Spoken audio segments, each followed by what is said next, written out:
புறம் தேவனால் பயன்படுத்தப்படுகிறார். இன்னொரு புறம் தேவனுடைய திட்டம் நம்மை கொண்டு, மனிதர்களாகிய நம்மை கொண்டு அது செயல்படுகிறது, பயணிக்கிறது. ஆக இங்க பாருங்க, சகரியா எலிசபெத்தை ஆயத்தப்படுத்துதல், மரியாள் விட்டு கொடுத்தல், ஞானிகளுக்கு செய்திகளை அறிவித்து போய் குழந்தையை பார்க்கவும் தேவனாலே வழிநடத்தப்படுகிறதும் நாம் எல்லா டிராமாக்களிலும் நம்ம பார்த்துருக்கிறோம். எல்லா கிறிஸ்மஸ்லையும் இந்த செய்தியை நம்ம கேட்டிருக்கிறோம். ஆக மனிதர்கள் தேவ சித்தத்திற்கு விட்டு கொடுக்க வேண்டும். மனிதர்கள் தேவ சித்தத்திற்காக விளைக்கிரயம் செலுத்த வேண்டும், உழைக்க வேண்டும்.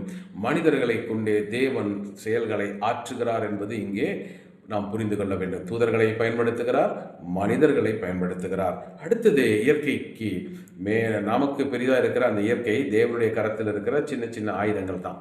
ஆக இயற்கையை அவர் பயன்படுத்துகிறார். இயற்கைக்கு அப்பாற்பட்ட மேலான தெய்வம் இயற்கையை பயன்படுத்துகிறார். இயேசு கிறிஸ்துவனுடைய பிறப்பு நீங்கள் எடுத்து பாருங்க, ஒரு நட்சத்திரம் வழி நடத்துறது என்று வாசிக்கிறோம்.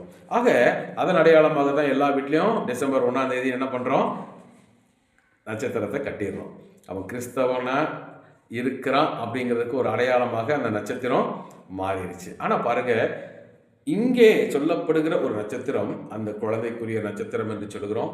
சில கமெண்ட்ரிஸ் எல்லாம் வாசிக்கும் பொழுது அது அவங்களுக்கு வெளிப்பட்டுச்சு. அவங்க காலகட்டங்களை வானிலையெல்லாம் ஆராய்ச்சி பார்த்தாங்க. அந்த நட்சத்திரம் ஒவ்வொரு நாளும் கொஞ்சம் தூரம் நகரும். அந்த பின்பற்றி பின்பற்றி பின்பற்றி குழந்தையை பார்த்தார்கள் என்று சொல்லி சில ஞானிகள் குறிப்புகளை எல்லாம் எழுதுகிறாங்க. ஆக அதற்கு அவங்க நிறைய பிரயாணம் செய்ய வேண்டி இருந்துச்சு.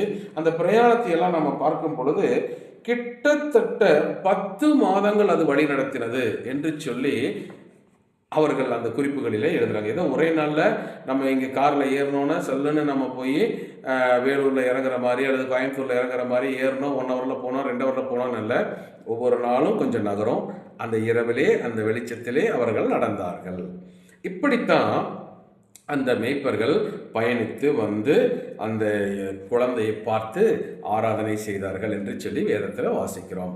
ஆக நட்சத்திரம் வழி நடத்தினது. அதே போல சூரியன் இருள் அடைந்தது. எங்கே?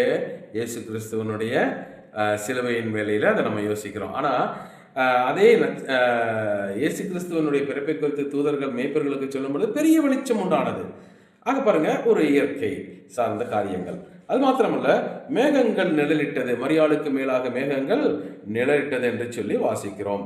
ஆக எனக்கு அன்பானவர்களே,